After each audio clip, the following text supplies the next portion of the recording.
அஸ்ஸலாமு அலைக்கும் வரஹ்மத்துல்லாஹ். அல்ஹம்துலில்லாஹ். கண்ணியத்திற்குரிய பெரியவர்களே, இந்திய தராவிகளே 23 ஜுஸ்வுகள் நாம் ஓத கேட்டிருக்கிறோம். அல்ஹம்துலில்லாஹ். இன்றைக்கு ஓதப்பட்ட வசனங்களிலே இப்ராஹிம் அலைஹிஸ்ஸலாம் அல்லாஹ்விடத்திலே துவா செய்தார்கள். நீண்ட காலமாக துவா கேட்டுக்கொண்டே இருந்தார்கள்.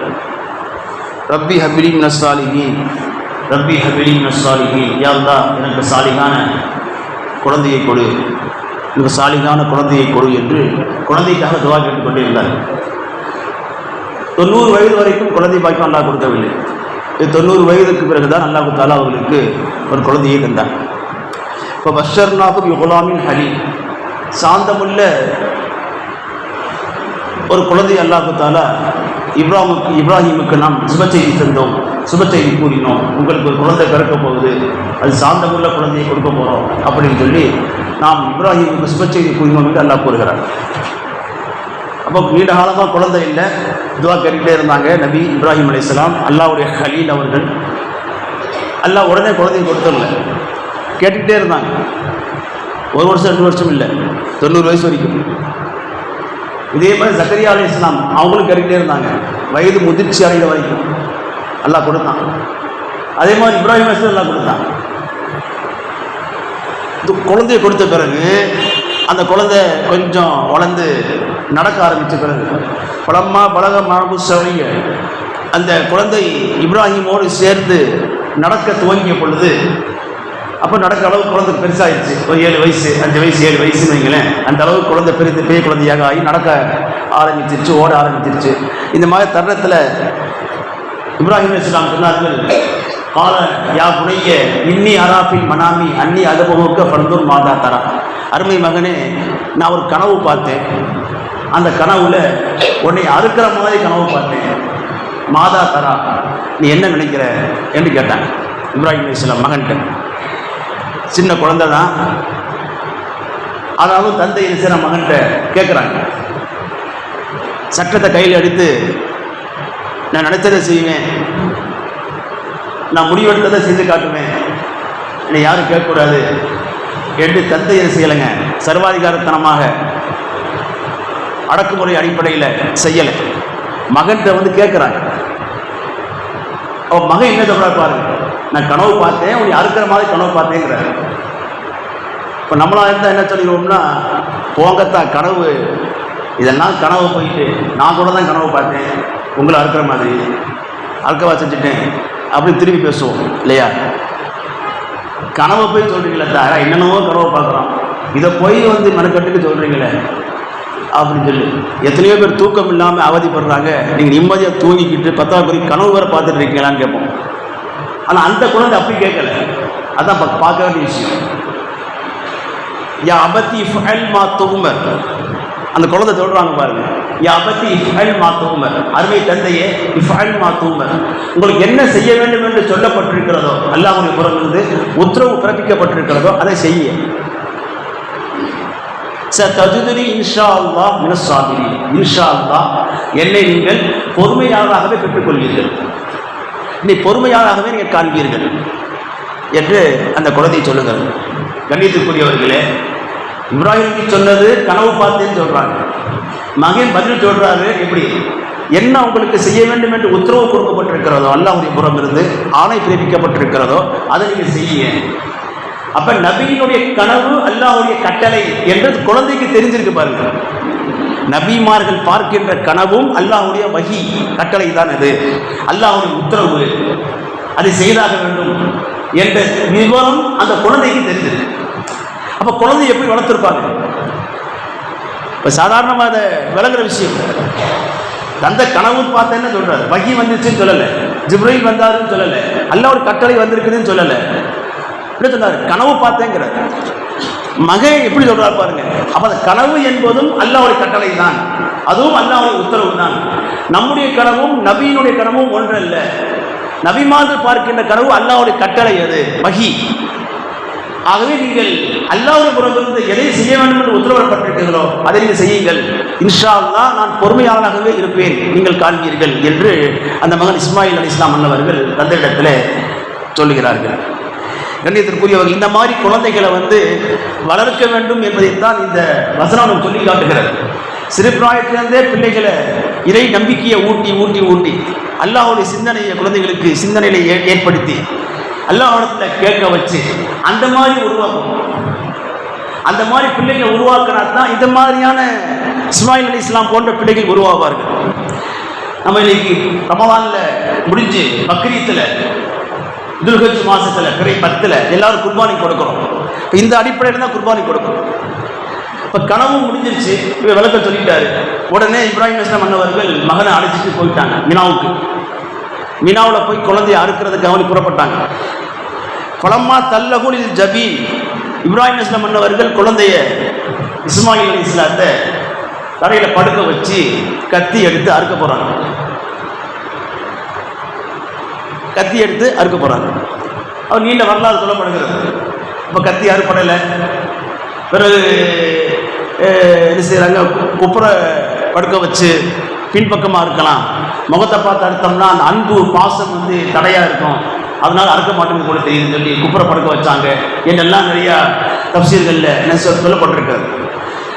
ஆக மகனை அடைச்சிட்டு போய் படுக்க வச்சுட்டாங்க தரையில், கத்தி எடுத்து கழுத்தில் வச்சுட்டாங்க அறுக்கிறதுக்கு. உண்மையை யோசிச்சு பாருங்க, நம்ம ஒரு 4 வருஷம் குழந்தை இல்லாமல் இருந்து, 10 வருஷம் குழந்தை இல்லாமல் இருந்து, ஒரு 15 வருஷம் குழந்தை இல்லாமல் இருந்து ஒரு குழந்தை பிறந்துட்டா இது பெரிய துவா செஞ்சு நிறைய நேர்ச்சைகள் செஞ்சு அல்லாஹ்வுடைய தவம் இருந்து பெற்ற பிள்ளை அப்படின்னு சொல்லி குழந்தைய அப்படியே கண்ணும் கருத்துமா வளர்ப்போம். ரோட்டில் யாராவது சின்ன பையன் சண்டை போட்டால் கூட என்ன செய்வோம், குடும்பத்தோடு கிளம்பி போயிடுவோம், என் பையனை எப்படி அடிக்கலாம்னு சொல்லி கேட்டு. இல்லை அந்த அளவுக்கு என்ன காலங்காலத்துக்கு அப்புறம் இவர் குழந்தை பெற்றிருக்கிறார் சில ஆண்டுகளுக்கு பின்னால். அப்போ அந்த குழந்தைக்கு எவ்வளோ அன்பு வச்சுருப்போம். இப்ராஹிம் நபி 90 வயசு வரைக்கும் குழந்தை இல்லை, அப்போ எவ்வளோ அன்பு வச்சிருப்பார். நம்ம வைக்கிற அன்பை விடவும் பல மடங்கு, பல 1000 மடங்கு அதிகமாக தான் வச்சிருப்பார் பிள்ளை மேலே. ஆனாலும் அல்லாஹ்வுடைய கட்டளை, அல்லாஹ்வுடைய உத்தரவுக்கு முன்னாலே, அல்லாஹ்வுடைய கட்டளைக்கு முன்னாலே அன்பெல்லாம் 2வது தான். ஃபர்ஸ்ட் அல்லாஹ்வுடைய அன்பு தான் ஃபர்ஸ்ட். அல்லாஹ்வுடைய முஹப்பத், அல்லாஹ்வுடைய அன்பு, அல்லாஹ்வுடைய பிரியம், அதற்கு அப்புறம் தான் பிள்ளையினுடைய பிரியம். அதனால குழந்தையை அழைத்துச்சு போய் படுக்க வச்சு அறுக்க முற்பட்டாங்க. இப்போ நாதைனாவும் ஐயா இப்ராஹிம், நாம் அழைத்தோம் இப்ராஹிமே என்று நாம் அழைத்தோம். அழைத்து அது சத்தக்த ரூயா, நீங்கள் கனவை உண்மைப்படுத்தி விட்டீர்கள், கனவை உண்மைப்படுத்தி விட்டீர்கள். ஏன் அல்லாஹ் சுப்ஹானஹு வ தஆலா உடனே அழைத்தால், இன்னா கதாலிக்க நஜ்ஸில் முஹ்ஸினீன், இவ்வாறு தான் நாம் நன்மை செய்கின்றவர்களுக்கு கூலி வழங்குவோம். இன்ன ஹாதா லஹுவல் பலாவுல் முபீன், நிச்சயமாக இது மிகப்பெரிய ஒரு சோதனை, இம்திஹான், மிகப்பெரிய ஒரு சோதனை அல்லாஹ் சொல்லி காட்டுகிறார். குழந்தையை கொடுக்கிறதும் சோதனை தான், கொடுக்காம இருக்கிறதும் சோதனை தான். அல்லாஹ் சிலரை கொடுத்து சோதிக்கிறான், சிலரை கொடுக்காமல் சோதிக்கிறான், அவ்வளவுதான். இந்த உலக வாழ்க்கையே ஒரு சோதனை தான். பணமாகட்டும், பதவியாகட்டும், குழந்தைகளாகட்டும், எல்லாம் அப்படித்தான். சிலருக்கு கொடுத்து சோதிப்பான், சிலர் கொடுக்காமல் சோதிப்பான். இரண்டும் சோதனை தான். அல்லாஹ் ஈமானை சோதிக்கிறான். ஈமான் எப்படி இருக்கிறது, ஈமானிய தரம் எப்படி இருக்கிறது, முஹப்பத் எப்படி இருக்கிறது, கட்டுப்படுகின்ற தன்மை எந்த அளவுக்கு இருக்கின்றது அல்லாஹ் சோதித்து பார்க்கிறான். ஆகவேதான் இந்த விஷயத்தை எல்லாம் சொல்லி காட்டுகிற பொழுது இது பலாவுல் முபீன் என்கிறார். முபீன்னா மிகப்பெரிய சோதனை என்கிறார். சாதாரணமான சோதனை இல்லை. குழந்தையை அறுக்க சொல்றது சாதாரண சோதனையா? இது காசு பணத்தை கொடுத்தா கூட கொடுத்துட்டு போயிடலாம். ஆனால் குழந்தையும் அறுக்க சொன்னாங்க, அது தான் கையாலே அறுக்கணும் அப்படின்னு சொன்னாங்க. எவ்வளோ பெரிய சோதனை! இப்போ ஃபதைனாஹு பிதுபிகின் அதீம், நாம் அதற்கு பகரமாக மிகப்பெரிய ஒரு ஆட்டை நாம் அதற்கு பகரமாக அறுக்க வைத்தோம் என்று அல்லாஹ் சுப்ஹானஹு வ தஆலா சொல்லி காட்டுகிறான். தரக்னா அலைஹி ஃபில் ஆகிரீன், இந்த நடைமுறையை, இந்த வழிமுறையை பின்வருகின்ற சமுதாயத்திற்கு நாம் கியாமத் நாள் வரைக்கும் விட்டு வைத்தோம். அல்லாஹ் அதைத்தான் விட்டு வச்சிருக்கிறான். நம்ம எல்லாம் செய்யணும், பக்ரீத்தில் ஆடுகளை அறுத்து கொண்டிருக்கிறோம். சலாமுன் அலா இப்ராஹிம், இப்ராஹிமுக்கு சலாம் உண்டாகட்டும். கதாலிக்கு நஜ்ஸில் முஹ்ஸினீன், இவ்வாறே நாம் முஹ்ஸினீன்களுக்கு கூலி கொடுக்கின்றோம் அல்லாஹ் சுப்ஹானஹு வ தஆலா தெளிவாக சொல்லி காட்டுகிறார். ஆக கண்ணியத்திற்குரியவர்களே, நமக்கு அல்லாஹ் இந்த உலக வாழ்க்கையை ஒரு சோதனையாகத்தான் கொடுத்திருக்கிறார். பிள்ளைகளும் ஒரு சோதனை தான், மனைவியும் சோதனை தான், வாழ்க்கையே சோதனை தான், பணமும் ஒரு சோதனை தான், பதவியும் சோதனை தான், எல்லாமே உலகத்திலே சோதனை. எதற்கு வந்த சோதனை என்றால் ஈமானுக்கு வந்த சோதனை, அல்லாஹ்வை வைத்து நம்பிக்கைக்கு வந்திருக்கிற சோதனை. அல்லாஹ்வுக்கு கட்டுப்படுகின்ற விஷயத்தில் நாம் எந்த அளவுக்கு இருக்கிறோம் என்கின்ற விஷயத்தில் சோதனை. அல்லாஹ்வுடைய இத்தாஅத்திற்கு வந்த சோதனை, நபியினுடைய சுன்னத்தை பின்பற்றுவதற்கு வருகிற சோதனை. இந்த சோதனையில் வெற்றி பெறணும். இப்ராஹிம் அலைஹிஸ்ஸலாம் வெற்றி பெற்றாங்க. அல்லாஹ்வுக்கு வந்து குழந்தையை அறுக்கிறது தான் முக்கியமாக இருந்திருந்தா அறுக்க விட்டுருப்பானா இல்லையா? அறுக்க விட்டுருப்பான், அறுக்கட்டும் விட்டுருப்பான். இல்லை குழந்தைய கொடுக்காம இருந்திருப்பான். நீண்ட காலமாக கொடுக்காம இருந்து கொடுத்து இப்போ அல்ல அறுக்க சொல்லி அறுக்கு கத்தியை கழுத்தை வைக்கும்போது கத்தியை அறுக்க விடாம ஆக்கி அல்லாஹ் உடனே சத்தக்த ரூயா, கனவை உண்மைப்படுத்தி விட்டீர் என்று அல்லாஹ் சொல்லிட்டான். அல்லாஹ் குழந்தையை அறுக்கிறது முக்கியம் அல்ல, அல்லாஹ்வுக்கு எப்படி கட்டுப்படுகிறார்கள், அல்லாஹ்வுடைய முஹப்பத் எந்த அளவுக்கு இருக்குதுன்னு அல்லாஹ் என்ன செய்றான், அதை தரம் போட்டு பார்க்கிறார், அல்லாஹ் அளவிடுகிறார். அந்த அளவுகோலிலே இப்ராஹிம் அலைஹிஸ்ஸலாம் மிகைத்து விட்ட காரணத்தினால் தான் அல்லாஹ் அவர்களை கலீலாக ஆக்கி கொண்டான், நண்பராக தேர்வு செய்தார்.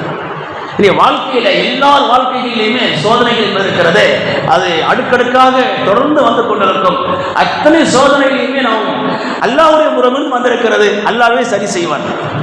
கொடுத்தவன் அல்லாஹ், அவனை எடுத்துக்கொண்டான். பணமாகட்டும் அவன் கொடுத்தான், அவனை எடுத்துக்கொண்டான். குழந்தைகளாகட்டும் அவன் கொடுத்தான், அவன் எடுத்துக்கொண்டான். உலகத்தில் எதை அவன் கொடுத்திருந்தாலும் அத்தனையும் அவன் கொடுத்தது தான். அவன் எதை நாம் இழக்கிறோமோ அனைத்தும் அவன் எடுத்துக்கொண்டான் என்று அர்த்தம். நாம் எதையும் என்ன செய்யவில்லை, நாம எடுத்துக்கொள்ளவும் இல்லை, நாம இழக்கவும் இல்லை. கொடுத்தவனை எடுத்துக்கொண்டான். அந்த குழந்தையை கொடுத்தவனை அறுக்க சொன்னான். அறுக்க முற்பட்டார்கள், அல்லாஹ் பொருந்தி கொண்டான். ஆக கணித்துக்குரியவர்களே, இதற்கு உதாரணம் ஒன்றை சொல்லுவார்கள். ஒருவர் அரசனை பார்க்கறதுக்காக வேண்டி ஒரு ஊருக்கு போற ஒரு கிராமத்தால் அரசருக்கு கிஃப்ட் கொண்டு போகணும், ஏதாவது சன்மானம். என்ன பண்றாருன்னா, தான் பகுதியில் வாழ்ந்து கொண்டிருக்கிற பகுதியில் நல்ல குடி தண்ணி இருக்குது, நல்ல இனிமையான குடிநீர். அந்த குடிநீரை ஒரு மண்பானையில் எடுத்து சுமந்து தலையில் சுமந்துக்கிட்டு கிளம்பிட்டார். மன்னருக்கு போய் அன்பளிப்பாக கொடுக்கலாம் அப்படின்னு சொல்லி அப்படியே போய் மன்னர்கிட்ட போய் ஒரு வகையில் போய் மண்பானையை போய் இறக்கி வைக்கிறார். உங்களுக்கு அன்பளிப்பாக நான் ஊர்லேருந்து கொண்டு வந்திருக்கிறேன், எங்கள் ஊரில் தண்ணீர் மிக இனிமையாக இருக்கும் அப்படின்னு சொல்லி. ஒன்று மன்னர் திறந்து பார்த்தா உள்ள புழுவாக மிதங்குது. ஏன்னா அவர் கிளம்பி வந்ததுல இருந்து இன்னைக்கு வர்ற வரைக்கும் பல நாட்கள் கடந்துருச்சு. வருகின்ற வழியில் காற்று, மழை, வெயில் எல்லாம் அடித்து தண்ணி எல்லாம் கெட்டு எல்லாம் புழுவாக மிதங்குது. மன்னர் ஒன்றுமே சொல்லலை. அவர் என்ன பார்க்கிறார் என்றால் அந்த மன்னருடைய மனதை பார்க்கிறார். இப்போ எந்த அளவுக்கு இந்த மனிதர் அதை சிரத்தையோடு, அதை சிரமத்துக்கு மத்தியில் தலையில் சுமந்து கொண்டு மண்பானையும் உடையாமல் தண்ணீரும் கீழே சிந்தி விடாமல் அதை பாதுகாப்பாக கொண்டு வந்து சேர்த்திருக்கிறார். இந்த தியாகத்தை பார்க்கிறார். உடனே வாங்கி வச்சுட்டு இதற்கு சன்மானங்கள்லாம் கொடுத்து பணியாட்கள்கிட்ட சொன்னார், இவரை நீங்கள் வந்து அரண்மனைக்கு பின்னால் ஓடிக்கொண்டிருக்கிற அந்த கஜிலா நதி, அந்த நதியை கொஞ்சம் அவரை காட்டுங்க, அந்த வழியாக கூட்டு போகுது. பின்னால் பார்த்தா பெரிய நதியே ஓடுது, தண்ணி பெருக்கெடுத்து ஓடுது, தூய்மையான தண்ணி. இப்போ என்ன அர்த்தம், நீ கொண்டு வந்த தண்ணி எனக்கு பெரிய விஷயம் இல்லை, இங்கே நதி ஓடிக்கொண்டிருக்குது, ஆறு ஓடிக்கொண்டிருக்கிறது, ஆனாலும் நீ எனக்கு கொடுக்கணுங்கிறதுக்காக வேண்டி கொண்டு வந்திருக்கே அல்லவா, அந்த தியாகம், அதை நான் மதிக்கிறேன் என்று மனிதனுக்கு சன்மானம் கொடுத்து அனுப்பிச்சார் என்ன நிகழ்ச்சி சொல்லி காட்டி அல்லாஹ் சுப்ஹானஹு அப்படித்தான் அடியார்கள் தனக்காக என்ன செய்கிறார்கள். அல்லாஹ் எல்லாம் தேவையற்றவன், சமது, எதுவும் அல்லாஹ்வுக்கு தேவையில்லை. நாம் தான் அல்லாஹ்வுக்கு தேவையாக கூடியவர்கள். ஆனாலும் அல்லாஹ் ரெஸ்ட் வைக்கிறார். நாம் எப்படி அல்லாஹ்விடத்தில் நாம் தியாகம் செய்கின்றோம், அல்லாஹ்வுக்கு எதை கொடுக்கிறோம், அல்லாஹ் எப்படி கட்டுப்படுகிறோம், எந்த அளவுக்கு நாம் வணக்க வழிபாடு செய்கிறோம், அதை அல்லாஹ் பார்க்கிறார். அந்த மனிதர் கொண்டு சென்ற தண்ணீரை போன்றுதான் நம்முடைய வணக்கங்கள், நம்முடைய செயல்பாடுகள் எல்லாம் குறையாகத்தான் இருக்கும். ஆனால் அல்லாஹ் ஏற்றுக்கொள்வார். ஏனென்றால் அல்லாஹ் சமதி தேவையற்றவன். நம்முடைய மனநிலையை பார்க்கிறான், மன உணர்வை பார்க்கிறான், நம்முடைய தியாகத்தை பார்க்கிறான், கஷ்டத்தை பார்க்கிறான், நம்முடைய உணர்வுகளை அல்லாஹ் பார்க்கிறான். அதை அல்லாஹ் மதித்து அதற்கு அல்லாஹ் சன்மானங்கள் தருகிறார். அப்படித்தான் இப்ராஹிம் அலைஹிஸ்ஸலாம் அவர்கள் அறுக்க முற்பட்ட பொழுது மன உணர்வை அல்லாஹ் பார்த்தார், தியாக உணர்வை பார்த்தார், அர்ப்பணிப்பு தன்மையை பார்த்தார். எந்த அளவுக்கு தாக்கா கட்டுப்படுகின்ற அந்த எண்ணத்தை, அந்த செயல்பாட்டை அல்லாஹ் பார்த்தார். அல்லாஹ் உடனே மதித்து அல்லாஹ் பாராட்டுகிறான். அல்லாஹ் திருமறையில் அவர்களை சிலாகித்து சொல்லி காட்டுகிறான். அல்லாஹ் அவர்களை உயர்த்தினான், கலீலாக தேர்வு செய்தான். அந்த அமலை கியாமத் வரைக்கும் எல்லாருமே செய்யுங்கன்னு அல்லாஹ் செஞ்சான். ஒரு இபாதத்தாகவே ஆக்கிட்டார், ஒரு வணக்கமாகவே அல்லாஹ் நடைமுறைப்படுத்த வைத்து விட்டார். ஆகவே நாமும் அல்லாஹ்வுடைய கட்டளையை ஏற்று அல்லாஹ்வுக்கு அடிப்படுகின்ற மனிதர்களாக, மக்களாக, நல்லடியார்களாக இந்த உலக வாழ்க்கையில எல்லா சோதனைகளிலும் நாம் சாதனை படைத்து வெற்றி கொள்கிறவர்களாக, எல்லா தேவைகளையும் அல்லாஹ்விடத்திலே கேட்டு பெறுகின்ற நன்மக்களாக அல்லாஹ் ஆக்கி அருள் புரிவானாக என்று துஆ செய்து கொண்டு முடித்துக் கொள்கிறேன். அஸ்ஸலாமு அலைக்கும் வரஹ்மத்துல்லாஹி வபரகாத்துஹு.